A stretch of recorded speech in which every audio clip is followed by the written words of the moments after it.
বন্ধুরা, আশা করি তোমরা সকলে ভালো আছো। তোমার চ্যানেলে তোমাদের সবাইকে স্বাগতম। তো এখন পরীক্ষার সিজন আসলে আমাদের মনে পড়ে এমসিকিউ এর কথা, এবং আমরা জানি যে আমাদের প্রত্যেকটা সাবজেক্টে একটা বিশাল পরিমাণ এমসিকিউ থাকে, সেটা মাধ্যমিক বলো, 11 এবং 12 যাই বলো না কেন। এবং 11 এবং 12 এ তো সেমিস্টার সিস্টেম রয়েছে, সেখানে ফার্স্ট সেমিস্টার ক্লাস 11 এর জন্য এবং থার্ড সেমিস্টার ক্লাস 12 এর জন্য সম্পূর্ণ এমসিকিউ এর উপর আমাদের পরীক্ষা। এবং মাধ্যমিকের ক্ষেত্রেও আমরা দেখেছি আমাদের এমসিকিউ একটা ভাইটাল বিষয়, এবং প্রত্যেক সাবজেক্টে কিন্তু এমসিকিউ থাকে। এবং এই পার্টটা এমনই একটা পার্ট, ব্রড কোশ্চেনের ক্ষেত্রে আমরা যেমন ব্রড কোশ্চেন কিছু পরিমাণ পড়লে আমরা কমন পেয়ে যাই, কিন্তু এমসিকিউ এর কোনো নির্দিষ্ট সিলেবাস নেই, এবং আমরা সেইভাবে প্রিপারেশন করে তোমাদের সামনে অবশ্যই নোটস শেয়ার করি। এবং তারপরেও দেখা যায় যে কিছু কিছু ক্ষেত্রে কিছু কিছু এমসিকিউ এমন জায়গা থেকে আসে যে শিক্ষকরাও একটু ঘাবড়ে যায়, এটার উত্তর কি হবে, এটার উত্তর কি হবে, এটা তো ঠিক জানি না, একটু দেখতে হবে, এইরকম বিষয়টা কিন্তু চলে আসে। তো এই ধরনের ক্ষেত্রগুলোতে কিন্তু আমরা ছেলেমেয়েরা স্বাভাবিকভাবে ভয় পেয়ে যাবো, এটা তো স্বাভাবিক ব্যাপার। কারণ ব্রড কোশ্চেনের থেকে কিন্তু এমসিকিউ কোশ্চেন করা খুবই কঠিন। অনেকে মনে করে যে না, ব্রড কোশ্চেন অনেক কঠিন, এমসিকিউ কোশ্চেনে বেশি নম্বর পাওয়া যায়। কেন জানি না, আমার ব্যক্তিগতভাবে মনে হয় যে ব্রড কোশ্চেন লিখলেই কিছু না কিছু নম্বর পাবো, কিন্তু এমসিকিউতে একটু ভুল হলেই একদম পুরোপুরি শূন্য, সেখানে কোনো অপশন নেই। তারপরে দেখো, এর আগের যে সিস্টেমগুলো ছিল 11 এবং 12 এর ক্ষেত্রে গ্রেস মার্কের একটা ব্যাপার ছিল, এবছর কিন্তু সেই গ্রেস মার্কেরও ব্যাপার থাকছে না। অর্থাৎ আমাদের ভালো মার্কস পেতেই হবে, এমসিকিউতে সঠিক উত্তর করতেই হবে। এখন কথা হচ্ছে যে এমসিকিউ গুলোর প্রশ্ন পড়লাম, প্রশ্ন পড়ে উত্তরগুলো আমি জানলাম, উত্তরগুলো আমি দাগিয়ে নিলাম, তো ঠিক আছে, এটা তো একদম খুব ভালো কথা যে এই প্রশ্নের উত্তর আমার জানা, এটার আমি এই উত্তর করলাম, এটা সঠিক উত্তর আমি দিয়ে আসলাম, এটা নিয়ে আমার কোনো বিষয় নেই, বা এটা নিয়ে আমার কোনো আজকের আলোচনা নেই। আমাদের আজকের আলোচনার বিষয় এমসিকিউ কমন না পড়লে কি করবে, বা এমসিকিউ এর উত্তর জানা না থাকলে আমার কি করণীয়, এটা হলো প্রথম প্রশ্ন। তো আমি আজ তোমাদের সামনে কয়েকটি টিপস শেয়ার করছি, যে টিপসগুলো যদি একটু মেনটেন করো তাহলে দেখবে যে অনেক অজানা এমসিকিউ, অনেক আননোন এমসিকিউ এরও তুমি সঠিক উত্তর কিন্তু দিয়ে পরীক্ষার হল থেকে বেরিয়ে এসছো। এই যে সিস্টেম, এই সিস্টেমটা কিন্তু খুবই খুবই কার্যকারী, এটুকু বলে রাখলাম তোমাদের। পরপর আমি কয়েকটি টিপস তোমাদের সামনে বলছি। নাম্বার 1, 1 নম্বর যে টিপসটা আমি বলবো সেটা হচ্ছে পড়ো, ভাবো, বোঝো এবং উত্তর করো। বোঝা গেল কি বললাম? উত্তর করো। আমি বুঝিয়ে দিচ্ছি। 2 নম্বর পয়েন্ট যেটা ফার্স্ট অপশন, বিষয়টা একটু আগে বুঝি। প্রথম কথা কি বলেছি? পড়ো, ভাবো, বোঝো এবং উত্তর করো। দেখো, সমস্ত প্রশ্ন কিন্তু তোমাদের যেভাবে আসে, সমস্ত প্রশ্নের যে আমাদের মুখস্থ বিদ্যার উপরে উত্তর করতে হয় সেটা কিন্তু নয়। মনে করো তুমি সমস্ত প্রশ্নের উত্তর করেছো, সেখানে তুমি 5টা বা 6টা বা 7টা বা 8টা কোশ্চেনের উত্তর করতে পারছো না। এবার দেখবে ওই যে 6টা প্রশ্ন, সেই 6টা প্রশ্নই কিন্তু এমন নয় যে তোমাকে মুখস্থ বিদ্যার উপরে করা হয়েছে। ওই 6টা প্রশ্নের ভেতরে দেখবে যে কিছু কিছু প্রশ্ন আছে, 2টো বা 3টে কোশ্চেন তুমি এমন পেয়ে যাবে যে প্রশ্নগুলো তুমি যদি একবারের জায়গায় 2বার রিডিং পড়ো, 2বার যদি বিষয়টা নিয়ে একটু ভাবো, বা তোমার পাঠ্য বইয়ে তুমি যেখানে ওই বিষয়টা নিয়ে পড়েছো তার সঙ্গে যদি একটু তালমিল করে মিলিয়ে নেওয়ার চেষ্টা করো, তাহলে দেখবে উত্তরটা ঠিক খুঁজে পাবে। শুধু কি দরকার? একটু সময়ের দরকার।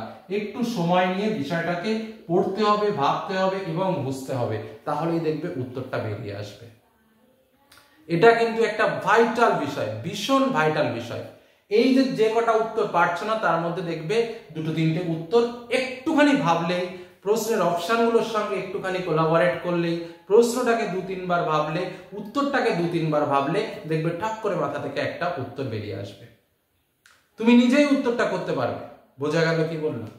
Next, first option choose. একটা প্রশ্ন যখন আমার কাছে এলো, একটা প্রশ্ন পেলাম, প্রশ্নে আমি A B C D 4টে option পেলাম, তাই তো? এই প্রশ্নটা দেখার সঙ্গে সঙ্গে আমার মন কিন্তু একটা জায়গায় হিট করে। মনে হয় আমার না, এটা মনে হচ্ছে বি দাগেরটা উত্তর হবে। আবার কনফিউশন, না বি না সি হবে, সি না এ হবে।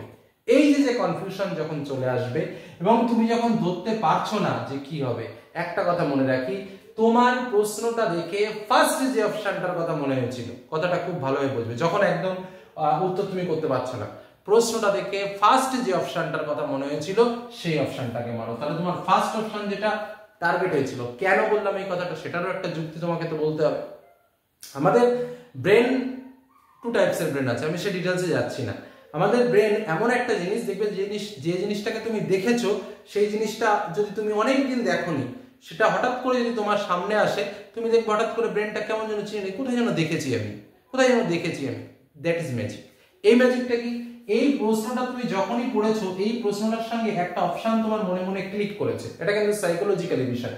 তার মানে কি, এই প্রশ্নটার সঙ্গে এই উত্তরটার লিংক তোমার ব্রেন কখনো না কখনো অজান্তে ওটাকে দেখেছে এবং স্টোর করে রেখেছে, যদিও তোমার মনে নেই। তার মানে এই অপশনটাই যেটা তুমি ফার্স্ট দেখেছিলে সেটা কিন্তু মোস্ট প্রবাবলি কারেক্ট অ্যান্সার। বোঝা গেল কি বললাম? যে কথাগুলো বলছি খুবই ইম্পর্টেন্ট, খুবই ভাইটাল, বুঝবে তারপরে সামনের দিকে এগোবে। নেক্সট, এটা হলো ফার্স্ট অপশন হচ্ছে। 3 নম্বর, একদম একটা গোপন কৌশল, ভীষণ গোপন কৌশল। এই গোপন কৌশল সহজে কেউ বলবে না। কিছু কিছু প্রশ্ন আছে বিবৃতিমূলক প্রশ্ন। আমি একটা ক্লু তোমাদের বলে দিচ্ছি। বিবৃতিমূলক প্রশ্নগুলোর ক্ষেত্রে দেখবে যে বিবৃতিটি স্বাভাবিকভাবে একটু বেশি পরিমাণে লেখা, ম্যাক্সিমাম ক্ষেত্রে, আমি বলবো না 100%, ম্যাক্সিমাম ক্ষেত্রে সেই বিবৃতিটাই সঠিক উত্তর হয়। এটা কিন্তু একটা টিপিক্যাল অ্যান্সার বললাম।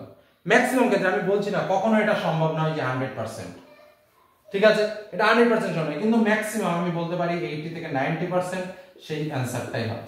তবুও বিবৃতিটাকে 2-3 বার পড়বে, বুঝবে। বিবৃতি বা ব্যাখ্যামূলক যে অপশনাল বা লেখা বা কারণমূলক যে বিষয়গুলো থাকে সেই বিষয়গুলো। বোঝা গেল? নেক্সট, আর একটা বিষয় বলি, এটা 11-12 এর ক্ষেত্রে পরীক্ষায় আসে। এরকম ভাবে স্তম্ভ দিল, এখানে 4টে, এখানে 4টে, এবার লাস্টের দিকে গোল করে দেয় এ দাগে 1 2 3 4 এরকম ভাবে। এবার দেখবে কমন কোন কোন বিষয়গুলো আছে, যে 2-3টে কমন বেশি বেশি থাকবে সেই দুটোর মধ্যে সেইগুলো হচ্ছে সঠিক উত্তর। এটা একটা মেথড, যেগুলো এরকম ডান স্তম্ভ বাম স্তম্ভ, যে ধরো তোমাকে, আমি একবার প্রশ্নটা বুঝিয়ে দিই, বিষয়টা তো তোমরা অনেকেই ক্লিয়ার করতে পারো না।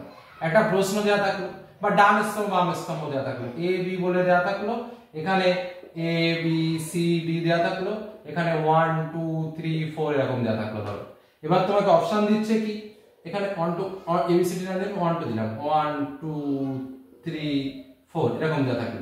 এবার এর আগে অপশন কি দিচ্ছে, 1 এর 4, 2 এর 2, 3 এর 3 এরকম অপশন দিল, ঠিক আছে।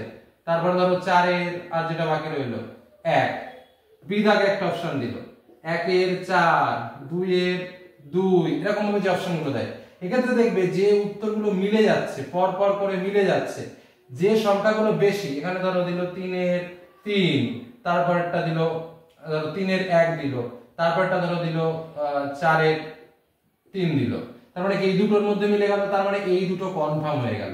এবার যে সি দাগে দিলে তখন দেখা গেল দিল 1 এর 1, ঠিক আছে, এরকম দিল, তার মানে কি যেগুলো সংখ্যাটা বেশি সেই সংখ্যাটার দিকে একটু বেশি নজর রাখবে, যেগুলো কমন পাওয়া যায় সেইটা দিয়ে, তার মানে কি হচ্ছে 1 এর 4 হচ্ছে, 2 এর 2 হচ্ছে, এরকম ভাবে মিলিয়ে মিলিয়ে একটা চার্ট তৈরি করে ফেলবে, যেটা উত্তর বেরোয় সেটাই হচ্ছে সঠিক উত্তর। এটা কিন্তু একটা গোপন কৌশল, চাকরির ক্ষেত্রেও আমি শেখাই।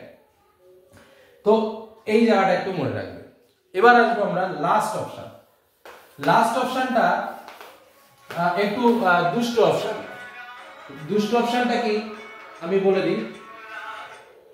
লাস্ট অপশনটা আমি তোমাদের কি বলতে চাইছি, দেখো, যদি একদমই আমি পাচ্ছি না, কিছু হচ্ছে না, পরীক্ষার হল ম্যানেজমেন্ট এমন একটা বিষয় যে উত্তর কিছু কিছু কানে এমনি চলে আসে, মাথাটা ঠান্ডা রেখে বুঝলে তো সেটা স্বাভাবিকভাবে ভাববে, বুঝবে, পরিবেশ পরিস্থিতিতে অনেক সময় উত্তর তৈরি হয়ে যায়, সেটা একটা বিষয় থাকলো। নেক্সট যে বিষয়টা আমাদের থাকবে, নেক্সট যে বিষয়টা আমাদের, লাস্ট যে বিষয়টা আমাদের একটু মনে রাখতে হবে বা জেনে রাখতে হবে, সেটা কি, সেটা হচ্ছে যদি একদম লাস্ট পয়েন্ট আমরা কোনো উত্তর করতে পারছি না, তখন যে কোনো একটা অ্যান্সারকে আমাদের টার্গেট করে নিতে হবে। ধরো 40টা প্রশ্ন বা 15টা প্রশ্নের ভেতরে আমরা 5টা প্রশ্নের উত্তর করতে পারি না বা কোনো রকম ভাবে আমরা অ্যান্সারে আসতে পারি না, তখন সেই প্রশ্নগুলোতে যেহেতু আমাদের 4টে করে অপশন রয়েছে, এ বি বা C D, A B C D, তো আমাদের সেই টার্গেটটা নিতে হবে, যে কোনো একটাকে টার্গেট করে সমস্ত প্রত্যেকটা বিষয়ে আমি সেই একই জিনিস দেখাবো, কিন্তু কেউ ভুল করে একটা এ, একটা বি, একটা সি, একটা ডি এরকম কিন্তু দেখাবে না। সেক্ষেত্রে কি হয়, ভীষণ সমস্যার সৃষ্টি হয়। বোঝা গেল কি বললাম? যদি এরকমও করো তাও ওই 5টার মধ্যে দেখা যাচ্ছে 2 বা 3টে কিন্তু তুমি কমন পেয়ে যাবে খুব ইজিলি। বোঝা গেল কি বললাম? কিন্তু আন্দাজে এটা ওটা এরকম করবে না, তাহলে কিন্তু ভীষণ সমস্যার সৃষ্টি হয়। তো এই হলো মূল বিষয়। তোমরা যে টিপস গুলো দিলাম সেই টিপস গুলো মেনটেন করো, এবং আরো কোনো টিপস জানার থাকলে অবশ্যই চ্যানেলের সঙ্গে থাকো, আরো তোমাদের বিভিন্ন বিষয় সম্পর্কে জানাবো। এটুকু বলে আজকের আলোচনা শেষ করলাম। ধন্যবাদ।